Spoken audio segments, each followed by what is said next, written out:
우리가 신앙생활하고 우리가 이 세상을 살아가는 데 있어서 제일 가장 큰 걸림돌이 뭐냐? 두려움입니다. 이게 제일 문제예요. 확실히 맞습니다. 자, 예를 들면 우리가 지난번에 팬데믹 때 한번 보세요. 그 당시에 교회들은 많은 두려움이 가득 찬 게 분명합니다. 어떤 두려움이냐? 정부가 탄압하는 두려움. 또 하나 어떤 두려움이냐? 여론에 대한 두려움이에요. 그때 제가 지켜본 바에 의하면 그 당시 우리 교회가 많은 그리스도인들이 목회자를 포함해서 그 두 가지 두려움, 이 정부에 대한 두려움과 또 이 세상 여론에 대한 두려움, 이 두 가지가 가장 컸어요. 이 두 가지가 가장 컸기 때문에 교회가 모이는 것에 대해서 제대로 저항하지도 못했고 거기에 대해서 정당하게 의의를 제기하지도 못하고 그냥 하라고 하는 대로 그냥 어버버 하다 보니까 어떻게 됐습니까? 모여서 이렇게 예배하는 그 예배가 거의 무너지다시피 했어요. 그리고 그 후유증이 지금도 있습니다. 지금도 그래요. 아직도 그 후유증이 가시지 않았어요. 그래서 많은 교회들이 그런 일을 겪을 때 가장 우리 자신이 딱 다가오는 게 뭐냐? 이 두려움이란 말이에요. 또 우리가 이 세상을 사는 데 있어서 인간에게 본질적으로 힘든 게 뭐냐? 이 두려워하는 마음이 제일 힘든 거예요. 그래서 뭐 전쟁의 소문, 난리, 소문, 경제적인 뭐 이런 것들 우리는 그런 소식이나 그런 것들을 딱 겪다 보면 제일 먼저 드는 게 일단 두려워하고 또 거기에 대해서 어떻게 대처해야 되는가 막막하고 막연하고 그런 것들이 물밀듯이 파도처럼 밀려오면은 사람은 무기력해집니다. 그런 두려움이 계속 이렇게 몰려오면은 시간이 지나면 사람이요 강해지는 것이 아니라 무기력해져서 아무것도 못하고 그냥 수동적이 돼버려서 그냥 흐름에 따라가지 그냥 대세에 맡기지 그렇게 돼버려요. 그게 사람의 그 참 본성의 문제입니다. 초대교회 때 이제 교회가 조금 이제 부흥하니까 대번에 영락 없이 오는 게 뭡니까? 교회를 핍박했단 말이에요. 그래서 그 당시에 많은 우리 그리스도인들이 정말 그 초대교회 기록을 보면은 혹독하게 정말 혹독합니다. 진짜 정말 예수님을 믿으면 잡아다가 그 로마 시내 거리에 예수님 믿는 사람들을 잡아다가 십자가에 매달려 갖고 그 몸에다 기름을 칠해 가지고 밤에 이 가로등을 삼았어요. 어. 그 사람을 태워 가지고 로마 시내 길거리에 어 가로등으로 삼았단 말이에요. 또 경기장에 수시로 그리스도인들을 끌어내 가지고 사자와 맹수들 앞에 참 둘러싸이게 해서 그 당시 많은 로마 시민들이 그걸 오락으로 그걸 마치 지금 프로야구나 프로축구를 사람들이 보고 열광하는 것처럼 그 당시 그것들이 그 로마 사람들의 즐거움, 재미 그렇게 여겨졌단 말이에요.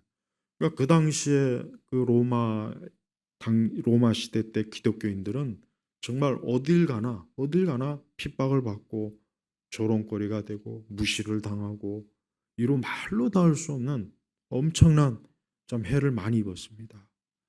또 중세 시대에 가톨릭 아직 종교 개혁이 일어나기 전과 그 전후로 또 얼마나 많은 개신교도들이 가톨릭에 의해서 잔인하게 아주 학살당하고 어, 엄청난 또 죽임을 당하는 그런 일들이 있었어요.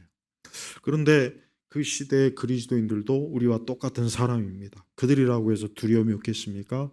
그들이라고 해서 여러 가지로 참 어떤 신앙이나 이런 거를 정말 끝까지 가지고 있어야 되는가? 내가 이런 것들을 정말 끝까지 유지해야 되는가? 그런 갈등이 그들에게도 있었지만 그들은 그 모든 것들을 이겨냈습니다. 어떻게 이겨냈습니까? 믿음으로 이겨냈단 말이에요. 믿음으로 이겨낸 거예요. 그 믿음이 두려움을 이긴 거예요. 근데 우리 세대는 두려움이 믿음을 이겨버렸어요. 그러니까 두려움이 하나님을 믿는 믿음보다 더 강하니까 그 두려움이 압도돼 가지고 하나님은 두려워할 줄 모르고 하나님의 말씀은 두려워할 줄 모르고 세상 권세를 두려워하고 이 세대 사람들이 손가락질하는 걸 두려워하고, 그래서 결과적으로 어떻게 됐습니까? 결과적으로 꼴이 어떻게 됐습니까? 모든 면에서 혼란. 우리가 구약 성경을 보면 여러분 아시다시피 이스라엘과 그 유다 국가가 있어요. 근데 그 두 국가가 항상 보면은 늘 참 고통과 어려움을 많이 겪었는데, 그 본질적인 문제가 뭐냐? 저들이 하나님을 떠난 겁니다. 하나님의 말씀대로 따르지 않고 이 세상을 두려워하고 또 그 주변에 있는 강대한 민족들을 두려워하고, 그러다 보니까 계속해서 악순환이 자꾸 악순환이 거듭되고 결국은 그 두 참 이스라엘과 유다가 나중에는 멸망합니다. 그러니까 망하는 거예요. 나라가 망했단 말이에요.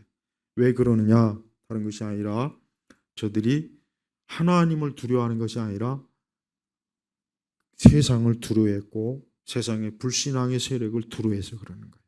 그러니까 우리는 무엇을 두려워해야 될지를 우리가 한번 앞으로 이제 우리가 살아가면서 우리 어떤 개인적인 문제도 마찬가지고 우리가 우리 세대 전체적인 문제도 마찬가지예요. 우리는 믿음이 두려움을 압도해야지, 두려움이 믿음을 압도하는 그 순간 지는 거예요. 이미 지는 거예요. 그래서 예수님께서 뭐라고 하셨습니까? 예수님이 오죽하면은 28절에 보니까 거기 말씀 보겠습니다.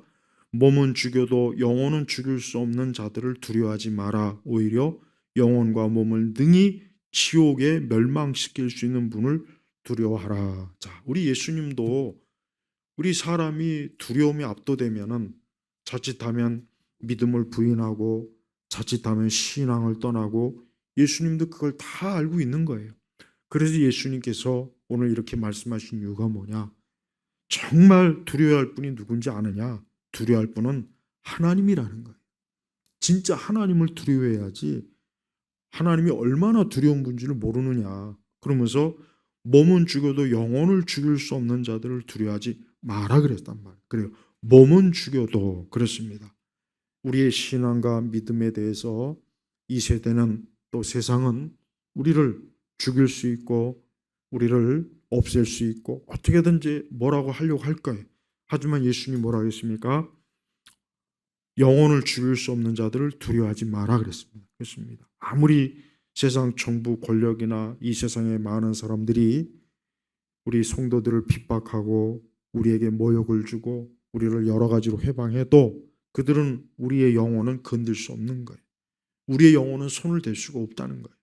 그래서 진짜 두려워할 분은 영혼을 능히, 여기 또 뭐라고 했습니까? 오히려 영혼과 몸을 능히 지옥에, 여기 지옥이란 말이 있어요. 지옥을 부인하는 많은 신학자들이 있어요. 지옥을 언급하지 않은 많은 목회자들이 있습니다. 지옥을 무시하는 많은 그리스도인들이 있어요. 예. 하지만 저들은 우리 예수님이 직접 오늘 말씀하신 것처럼 지옥에 멸망시킬 수 있는 분을 두려워하라 그랬단 말이에요.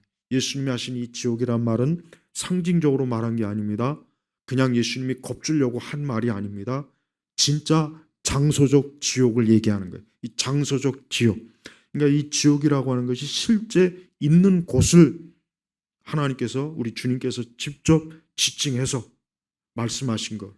꼭 그렇게 문자로 받아들여야지 잘못된 신학자들이나 목회자들은 이 지옥이라는 것을 실제적 장소적 지옥으로 해석하지 않고 그냥 그 당시의 문학적 표현이다, 이렇게 얘기해요.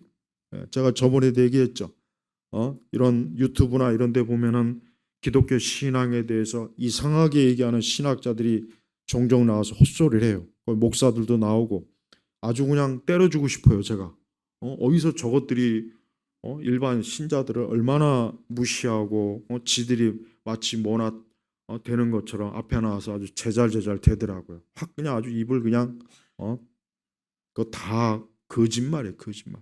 그들의 신학, 그들의 그 성경에 대한 관점은 전부 다 정통에서 벗어난 거니까 그런 말 듣고 마치 새롭게 알았다는, 또 그걸 또 믿고 그걸 또 받아들이는 그 참 교인들도 꽤 많은 거예요. 보니까. 그러니까 그런 사람들은 하나님의 말씀을 있는 그대로 안 믿어요. 하나님 말씀을 문화적으로, 시대적으로, 상황적으로 해석하는 거예요. 그러면 당연히 예수님 말한 이 지옥이라고 하는 것은 무슨 뭐 지옥에 뭐 불형벌이 있고 이거는 다 그 시대의 그 유대 묵시 문학의 그냥 표현이다. 실제로 지옥이 있다는 생각을 하면 할 필요는 없다. 그러니까 이런 식으로 해석해 버리면은 그거는 하나님의 말씀을 그거는 뭡니까? 그건 말씀을 짓밟는 거예요. 그러니까 그런 짓을 하는 인간들이 있어요. 그런 자들이 더 사악한 사이비 이단이에요.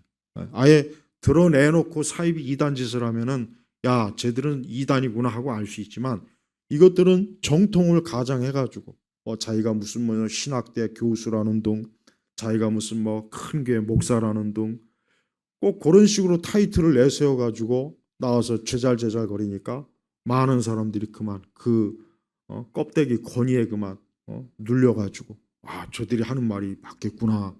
그러니까 그런다고요. 그래서 저는 그걸 보면 항상 참 정말 이 마귀가 어쩌면 저렇게 교묘하게 사람들을 저렇게 참 미혹할 수 있을까 그런 생각이 들어요. 오늘 예수님 하신 말씀을 우리가 있는 그대로 이 말씀을 이해해야 돼요. 이 말씀을 알아들어야지 이 말씀을 조금이라도 희석을 시키면 안 돼요. 이 말씀을 조금이라도 물타기를 하면 안 되는 거예요. 우리 예수님이 분명히 말씀하셨어요. 두려워할 것이 있고 사실 두려운 일이 있다는 거예요. 오죽하면은 예수님에 대해서도 뭐라고 했습니까? 25절에 보니까 바알세불이라 파리 대왕. 그러니까 바알세불이라고 하는 게 구약에서도 아주 지독한 우상이지 않습니까? 근데 예수님이 그 복음을 전하고 예수님이 하신 그 일에 대해서 저 예수는 귀신 바알세불과 같은 자니까 저자가 하는 거는 절대 따라가면 안 된다. 이런 식으로 예수님을 얼마나 참 모욕을 주고 예수님에 대해서 참 선동질하는 이런 짓을 예수님에 대해서도 하는데 하물며 예수님을 믿는 그 제자들이나 예수님을 믿는 성도들에게는 얼마나 더하겠느냐 이거죠. 얼마나 더. 그래서 24절에 보니까 제자가 스승 위에 있지 않고 종도 그의 주인 위에 있지 않다 그랬어요. 그러니까 우리의 스승 되시는 예수님께서 그렇게 많은 모욕을 당하고 심지어 마귀라는 식으로 이런 식으로 비방을 당했다면 예수님을 따르는 제자들이나 두고두고 우리 예수님 믿는 사람들은 어떤 식의 대우를 받아도 그 예수님한테도 그럴 정도면은 당연한 거니까 그걸 조금 더 이상하게 여기지 말고 그런 일에 대해서 두려워하지 말아라. 두려워하지 말고 오히려 어때요? 오히려 27절에 보니까 26절에 보니까 그러므로 너희는 그들을 두려워하지 마라. 두려워하지 마라 그래서 두려워하지 마라. 앞으로 우리 그리스도인들을 두려워하게 할 자들이 앞으로 계속해서 올 거예요. 앞으로 시대에도 우리 믿는 사람들을 두려워하게 할 자들이 온단 말이에요. 두려워하게 할 자들. 그래서 우리가 교회를 다니거나 신앙생활을 하거나 모이거나 우리가 하나님을 믿는 일에 있어서 이 두려워하게 할 자들이 어떻게 합니까? 우리에게 공포와 두려움을 줘서 우리가 만약에 계속 이렇게 신앙을 유지하고 지켰다가는 우리가 자칫하면 큰 해를 당하겠구나. 심지어 목숨도 잃겠구나. 심지어 우리가 이 일로 인해서 내가 모든 것을 다 자칫하면 빼앗기겠구나. 이런 일들이 앞으로 있을 거란 말이에요. 분명히 있을 거라고. 그래서 앞으로 두고 여러분들이 명심해야 것은 예수님이 이미 모든 걸 아시고 여기 말씀했으니까 우리는 두려워하지 말고 27절에 보니까 너희는 빛 가운데서 말하여라. 또 너희가 귓속말로 듣는 것을 지붕 위에 선포하여라. 이 얘기는 뭐냐? 아주 공개적으로 복음을 전하라는 거예요. 우리가 복음을 전하고 하나님을 믿고 하나님의 진리를 전하는 일에 있어서 아무리 세상이 우리를 위협하고 뭐라고 떠들어대도 우리는 거기에 신경 쓰지 말고 크게 외쳐라. 크게 전하라. 사람들이 들어야 된다. 사람들이 생명의 말씀을 듣고 저들이 구원의 길로 와야지 우리가 만약에 두려워해서 가만히 잠잠히 있으면은 이 복음의 소식을 누가 듣고 누가 생명을 얻겠느냐. 예수님께서 절대 그런 일이 있을 때 두려워하지 말라 그렇게 말씀하신 거예요. 그렇습니다. 우리의 믿음의 선진들은 확실히 예수님 말씀을 잘 저들이 순종했어요. 그래서 그렇게 포악하고 그렇게 무섭고 잔인하게 막 그렇게 핍박을 해도 두려워하지 않고 끝까지 믿음을 지키고 자기 양심을 버리지 아니하고 끝까지 그리스도를 따르는 일이 우리 역사 속에서 있었단 말이에요. 근데 지금은 그런 시대가 아니에요. 지금은 그냥 말랑말랑해. 지금의 신앙이라고 하는 것은 모양은 좋고 뭔가 모르게 폼은 있고 뭔가 화려하긴 해요. 근데 보면은 뭐냐? 근데 실제 신앙은 어때요? 신앙은 약한 거예요. 약해서 막상 어떤 큰 두려움이 오면은 거기서 어떻게 하면 도망칠까, 빠져나갈까, 피할까. 자꾸 이런 식으로만 도피하니까 사실은 뭡니까? 가라지 같은 거예요. 네. 알곡이 아니고 가라지들이에요. 가라지들. 평소에는 알곡처럼 보여요. 평소에는 알곡처럼 보이는데 막상 환란이 오고 핍박이 오고 교묘하게 뭔가 오면은 그걸 맞서지 않고 그냥 그 앞에서 복종하거나 도망가거나 숨거나 사실 그런 일들이 비일비재해요. 이거는 우리가 큰 일만이 아니라 우리가 작은 일에서도 그래요. 우리는 우리 주변에 우리의 믿음과 신앙을 조롱하는 일이 있어도 그런 거 개의치 말아야 돼요. 내 신앙과 내 믿음을 누가 조롱하고 비웃고 그 부분에 대해서 뭐라고 해도 우리는 거기에 대해서 조금도 주눅들지 말고 당당하게, 그래서 예수님 믿는 걸 창피해하거나 교회를 다니는 것을 부끄러워하거나 신앙을 가진 것을 몰래 숨기는 그런 짓은 하면 안 되는 거예요. 그거는 두려워하기 때문에 그래요. 두려워하기 때문에. 내가 두려워하니까 내 신앙을 드러내면 야, 사람들이 뭐라고 할까? 나를 뭐라고 또 조롱할까? 나를 뭐라고 또 비웃을까? 이런 게 압도하니까 공연이 어때요? 내 신앙을 덮어버리는 거죠. 뭘로 그냥. 남들이 모르게. 그냥 나만 알고 믿으면 되지 뭐 굳이 뭐 이걸 드러낼 필요 있냐? 이거는 잘못된 신앙입니다. 오히려 우리의 신앙을 더 드러내야 돼. 오히려 지금 같은 이런 시대는 더 신앙을 드러내고 더 내가 하나님 믿는 일에 있어서 누구에게나 꺼리낌 없이 드러내야지, 이걸 숨기거나 이거를 막 어떻게든지 덮어서 그 부분을 사람들이 알아차리지 못하게 한다는 것은, 그것은 예수님을 부끄러워하는 거예요. 그래서 예수님 오실 때 주님을 부끄러워한 자는 우리 주님도 천사들과 함께 그를 부끄러워한다 그랬다. 그러니까 아주 예수님이 대놓고 얘기했어요. 그럼 나도 너를 부끄러워할 것이다. 네가 나를 부끄럽게 여기고 있으면 나 역시 너를 부끄러워할 것이다. 그러니까 우리 예수님께서 그 정도로, 예수님은 어때요? 우리의 신앙과 믿음이 절대 숨기지 말고 거기를 덮지 말고 있는 그대로 드러내라. 신앙은 드러내야 됩니다. 신앙은 숨기면 안 돼요. 예수님 믿는 걸 숨기면은 그 숨기는 그때 이미 벌써 지는 거예요. 이미 그게 지는 거랍니다. 그래서 마귀와 세상은 우리에게 뭐예요? 그냥 너 혼자 잘 믿어라. 너 혼자 잘 믿으면 되지. 뭐 굳이 네 신앙을 막 여기저기 드러내냐. 마귀는 그런 식으로 교묘하게 우리를 속입니다. 근데 그래서 자기 혼자 조용하게 신앙생활 사람이 있는데 그거는 부끄러운 일이에요. 신앙을 숨기는 것만큼 예수님을 모욕을 주는 일은 없어요. 우리 예수님께서는 예수님 믿는 자들이 예수님을 공개적으로 믿는 일에 있어서 드러내고 자기 신앙을 숨기지 않는 것, 이것도 예수님이 볼 때는 충성이에요. 충성. 그러니까 우리는 그리스도에게 충성한다는 것은 이런 것도 있다는 걸 알아야 됩니다. 그러면서 우리 주님께서 29절을 보니까 여기에선 또 우리 하나님께서 세상의 모든 것들을, 모든 생명을 항상 우리 주님의 손에 주권적으로 붙잡았다는 것을 우리 주님 말씀하셨는데, 참새 두 마리가 한 아사리온에 팔리지 않느냐. 이 아사리온은 가장 작은 단위의 화폐 단위란 말이에요. 이게 참새 두 마리. 그러나 그것들 중 하나라도 너희 아버지 허락 없이는 땅에 떨어지지 않을 것이다 그랬어요. 그럼 여러분, 참새가 땅에 떨어지는 일을 저는 예전에 시골에 살 때 보니까 참새가 이제 추우면은 가끔 가다 보면 이게 추워서 얼어 죽었는지 모르지만 이게 땅에 떨어진 걸 가끔 봐요. 딱 그 생각이 나요. 야, 저 참새 한 마리도 저렇게 떨어지는 게 참새가 자기 주권대로 떨어지는 것이 아니라 뭐 하나님의 허락이 없이는 떨어지지 않는 거예요. 그러니까 하늘의 저 작은 새도 하나님께서 허락을 하셔야지만 그 생명이 떨어지는 거지, 하나님이 관여하지 않고 생명이 떨어지는 일은 없다는 것을 말씀할 정도로 우리 주님은 우리에 대해서 30절에 뭐라 했습니까? 또 아버지께서는 너희 머리카락까지도 다 세워놓고 계신다.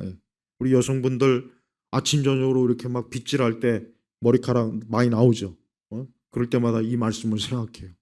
야, 아니 내가 이렇게 아침 저녁으로 머리 빗질을 할 때마다 이게 머리카락이 도대체 몇 개나 나오냐.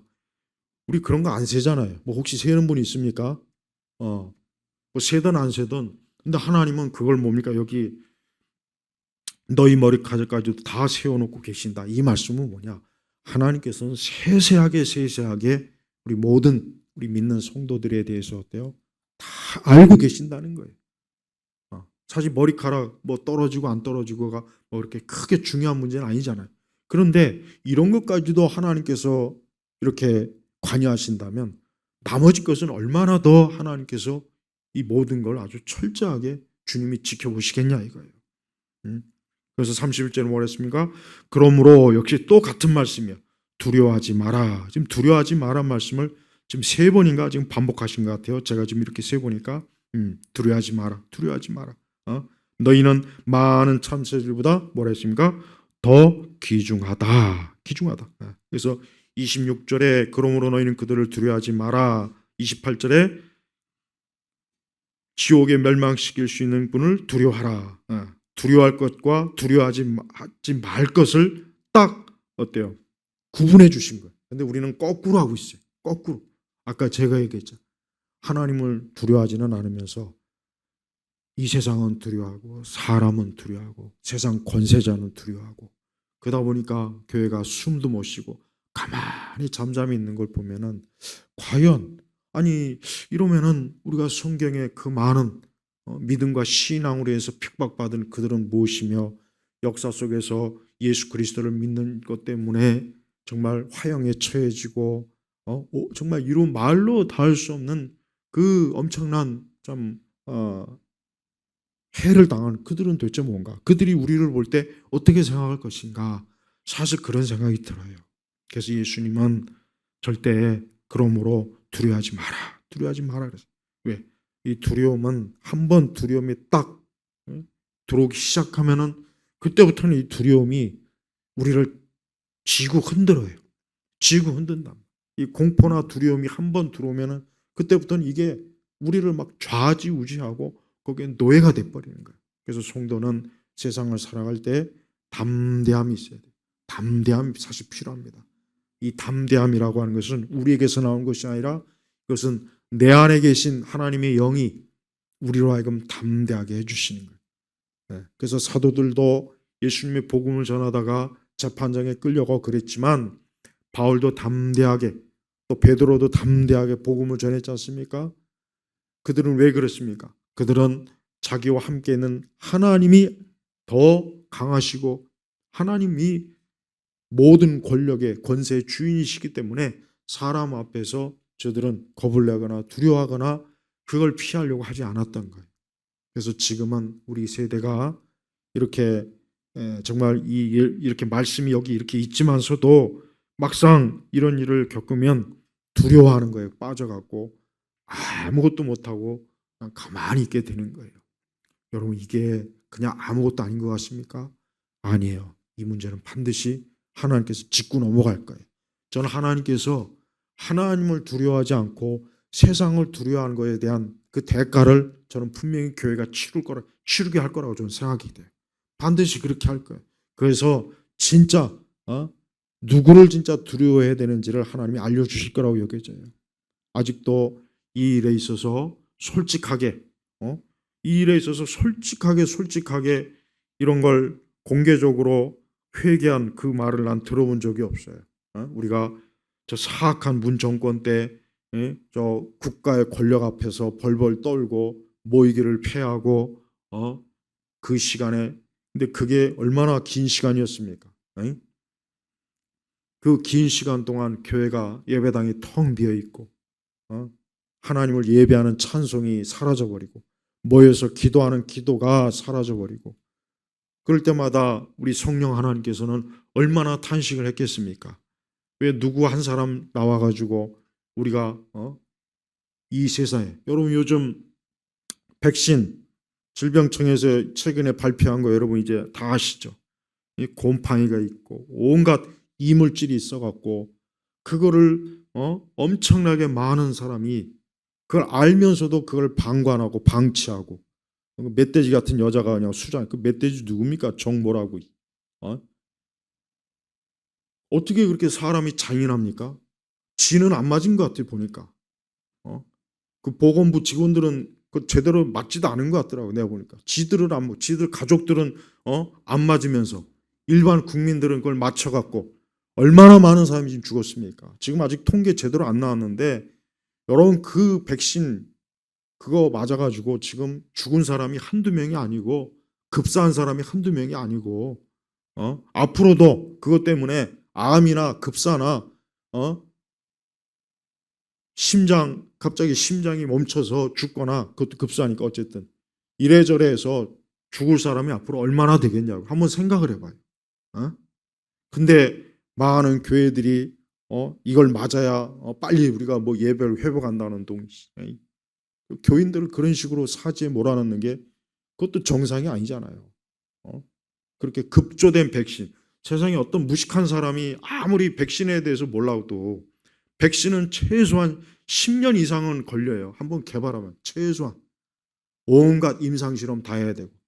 근데 그 백신을 기껏 해봐야 그 짧은 시간에 한 그 백신을 아무리 무식하고 아무리 생각이 없다고 해도 그걸 어떻게 맞냐고요, 그거를. 그걸 어떻게 국가에서 주도적으로 맞출 생각을 하냔 말이에요. 근데 그런 일을 주도한 자들이 청문회 나와가지고 겨우 사과 한번 하고 그게 끝날 일입니까? 어? 진짜 이 사람의 생명을 귀중하게 여기지 않는 거는 그건 뭔지 아십니까? 그건 마귀의 본성이에요. 마귀의 본성. 사람의 생명을 누가 됐든지 간에요, 여러분. 그가 누구인 간에 사람의 생명을 귀하게 여기지 않는 거는 그건 마귀예요. 그건 사단의 본성이란 말이에요. 어떤 식으로든지 간에. 예? 이렇게 많은 사람이 죽어가지고 눈물을 흘리고 억울하게 그 젊은 자기 자녀들을 죽은 그 부모가 얼마나 그 참 그거 그냥 평생이 얼마나 고통스럽겠어요. 응? 자기 부모 형제 가족이 죽어서 어? 그러니까 그런 짓을 뻔뻔스럽게 저지른 인간들이 여전히 권력을 갖고 있고 저렇게 떵떵거리고 있고 얼굴이 얼마나 두꺼우면 국민들한테 제대로 사과도 안 하고 처벌도 안 하고 여러분 이게 정상입니까? 이거는 사단이에요. 이게 마귀에게 속한 거예요. 마귀에 속. 그 여성들 그 경부 그 뭔지 그것도 맞지 마세요. 그 여러분의 딸들한테 맞히지 마세요. 그것도 부작용이 굉장히 심한 거예요. 예? 그러니까 이런 거를 좀 기본적으로 알고 있어야 되는데 얼마나 무식한지 그냥 이런 얘기하면 무슨 뭐 음모론 얘기 그 음모론 얘기한다는 그 인간들 지금 다 어디가 있습니까? 다 어디가 있냐?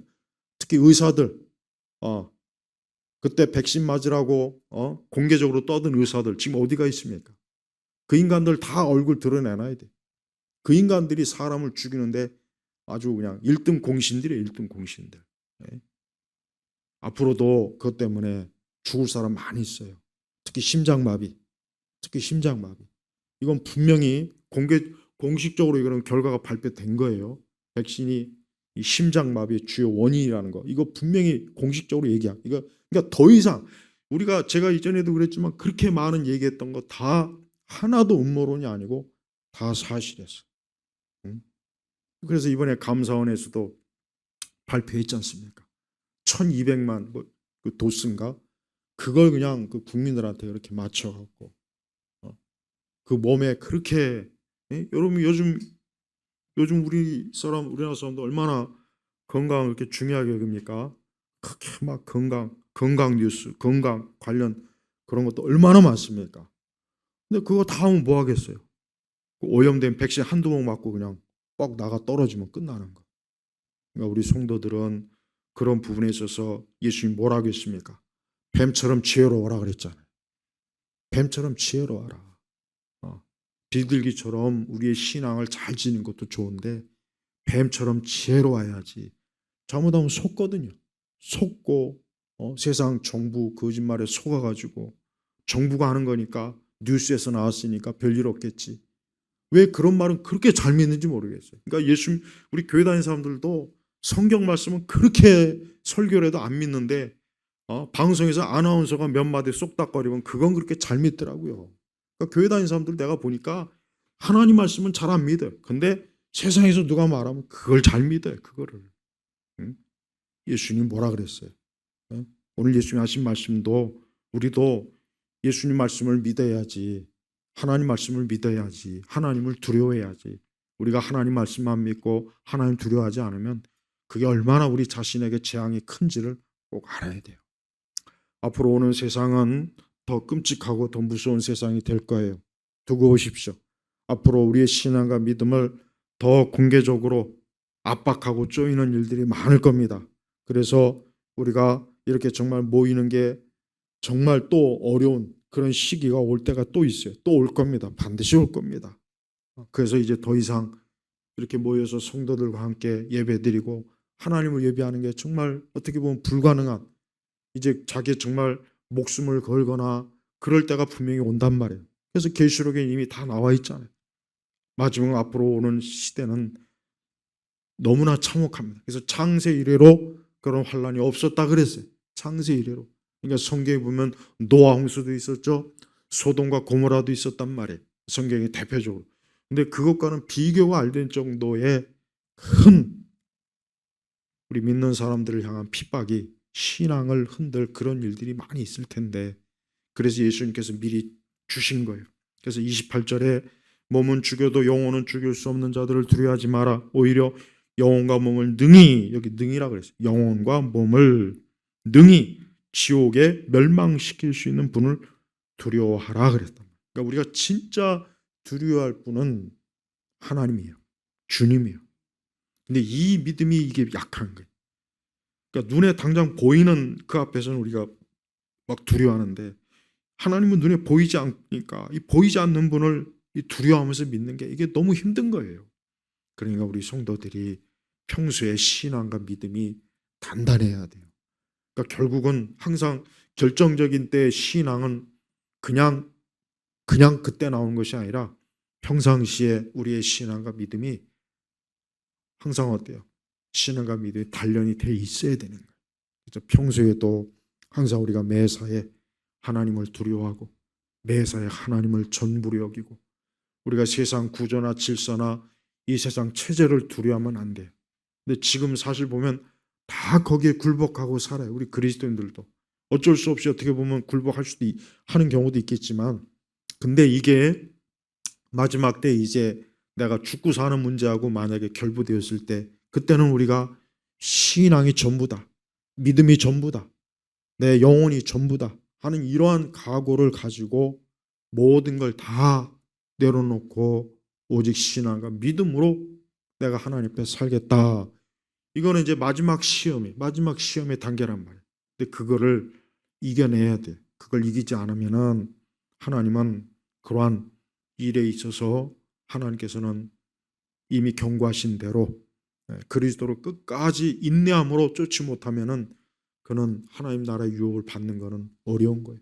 물론 참 성도는 믿음으로 이기게 돼 있어요.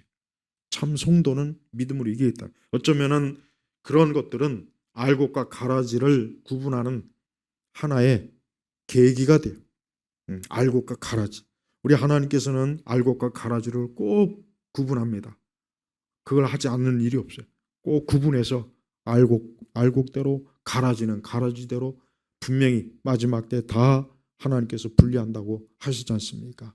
그러니까 지금도 마찬가지예요. 지금 시대는 껍데기가 많은 거예요. 여러분, 저 시골에 여러분 그 논 이렇게 쭉 보시면은 농촌에 사신 분들은 알아요. 가을철 되면 이 벼가 잘 익으면은 정말 보기 좋아요. 아주 이제 황금 들판 막 그 말 그대로 그래요. 근데 어떻게 하다가 이 알곡이 없잖아요. 그러면 이 벼가 검은색이 띄어요. 검은색. 그래가지고 멀리서 봐도 좀 검은색 나는 이 벼들이 많아요. 그러니까 다 죽은 거예요. 다 죽은 거란 말이에요. 그게. 예. 이렇게 서 있기는 하지만 알곡이 없는 거예요. 그냥 쭉정이에요. 쭉정이. 예. 속 빈 거예요. 속 빈 거. 하나님께서는 이 땅의 교회가 거대한 숫자, 뭐 거대한 행사, 거대한 프로그램, 교회가 모여가지고 뭐 맨날 어떤 잔치하고 모여가지고 무슨 프로그램하고 하나님은 이거를 하나님께서 크게 이거를 하나님이 뭐 제일 기뻐하나 그러질 않아요. 진짜 하나님 기뻐하시는 건 뭐냐? 우리 믿는 한 사람 한 사람이 어디에 있든지 내가 알곡으로서 하나님 앞에 살아가는 거예요. 진짜 살아있는 믿음으로, 진짜 믿음으로 내가 살아가는 것. 이걸 주님이 가장 기뻐하셔요. 앞으로 이제 하나님께서 이 땅에 어떤 형식으로든지 지금도 하나님께서 또 우리가 하나님께 죄를 짓고 불순종하고 모이기를 힘쓰지 않고 이 세상을 두려워하고 이 세상 정부를 두려워한 그 대가를 지금 치르고 있는 거예요. 지금 우리나라, 특히 우리나라. 그래서 여러분 성경에서 왜 악한 지도자를 왜 주십니까? 악한 지도자를 주는 이유가 있어요. 그건 하나님의 심판의 도구예요. 그건 심판의 도구. 몽둥이에요, 몽둥이. 그래서 우리는 악한 지도자를 볼 때마다 이런 생각을 해야 돼요. 그 지도자 뒤에 누가 계신가? 하나님의 손에 몽둥이를 쥐어진 거예요. 그래서 하나님이 그 몽둥이로 하나님께서 매를 치시는 거란 말이에요. 그러니까 사실은 악한 지도자를 볼 필요가 없어요.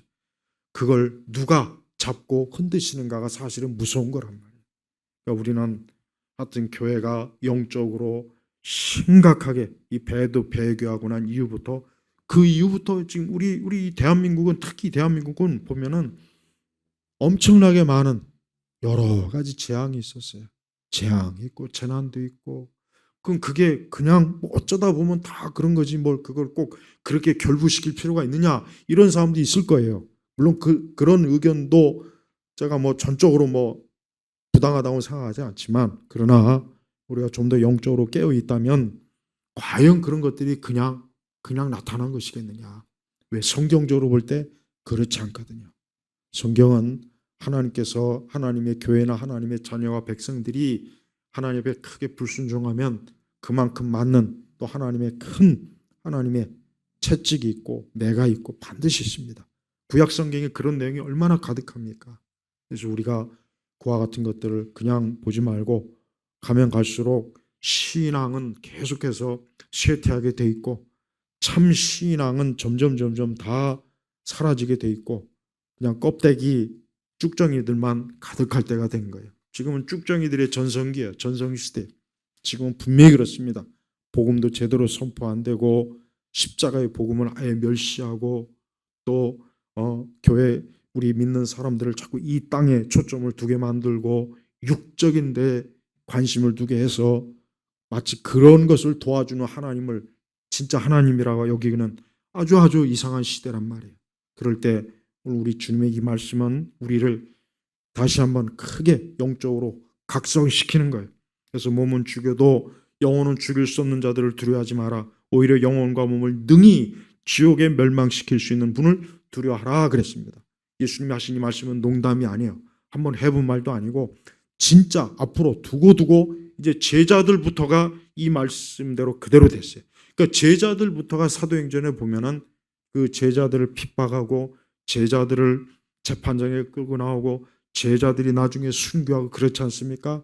그러니까 예수님의 제자들이 예수님의 이 말씀 그대로 이 세상을 두려워하지 않고 기꺼이 주님을 위해서 자기의 생명을 내던졌을 때 우리 주님은 그들을 기쁘게 받아주신 거예요. 우리도 똑같아. 우리 세대 기독교인들은 진짜 그 어느 때 기독교인들보다 더 정말 우리의 신앙을 이제 앞으로 어떻게 내가 하나님 앞에 신앙을 지켜야 되는가에 대해서 기도하면서 말씀을 펴놓고 내 영혼을 잡아주시고 내 영혼을 주께서 붙잡아 주시고 내 믿음을 하나님께서 붙잡아 달라고 정말 매일매일 기도해야 됩니다. 왜 그런지 아십니까? 곧 이제 이 시대적 흐름을 보면은 크게 이 세상이 멀지 않아 이제 기독교인들을 싹 다 지금 아마 정리하려고 할 시대가 올 거예요. 멀지 않아 그런 시대가 옵니다. 그런 시대가 분명히 와요. 어쩌면 이 시대가 그렇게 크게 멀지 않습니다. 지금은요, 이 하루하루 한 주 한 주 한 달 한 달이 엄청나게 세상이 변해요. 급속도로 이게 변하기 때문에 우리가 유심히 이걸 모든 것들을 지켜봐야 돼요. 무엇보다도 오직 그리스도 하나님을 두려워할 줄 알아야 돼요. 우리가 막상 이 다음에 이 세상이 하나님의 그 영원한 심판 때 그 섰을 때를 생각해 본다면은 정말 하나님이 얼마나 무서운 분이구나. 아마 그때 우리가 조금 알 수 있을 거예요. 그러나 우리 성도들은 안심하면 됩니다. 우리 성도들은 하나님의 자녀요, 하나님의 품에 있는 자고 성령께서 내주하신 인친자이기 때문에 하나님의 백성들은 절대 하나님께서 멸망의 길로 이끌지 않습니다. 제가 우리 성도 여러분, 우리 예수님을 끝까지 그리스도께 충성하는 믿음을 가지고 사십시오. 끝까지. 앞으로 어떤 시대, 어떤 상황이 와도 나는 오늘 이 말씀대로 오직 하나님만을 두려워하며 내가 살겠다. 이것만이 내 전부다. 나의 소망은 영원한 주님의 나라에 있다 하는 믿음을 꼭 가지시길 주의 이름으로 축복합니다. 아버지 하나님 감사합니다. 우리 주님께서 하신 이 말씀은 그 어떤 말씀보다도 현재 우리가 살고 있는 이 시대와 앞으로 오는 시대를 대비하는 말씀인 줄 압니다. 우리 예일교회 성도 여러분들이, 우리 성도들이 우리의 믿음이나 우리의 영혼과 이 모든 것들을 우리 주님에게 전적으로 의탁하며 오직 주님 안에서 사는 것을 유일한 낙으로 기쁨으로 삼게 하여 주옵소서. 주여, 세상은 지금 빠르게 변화하고 있고 마지막 때로 향하여서 지금 신속하게 달려나가고 있습니다. 이러한 때를 우리가 깨닫고 지혜롭게 우리가 살아갈 수 있도록 이끌어 주옵소서. 예수 그리스도의 이름으로 기도 올렸습니다. 아멘.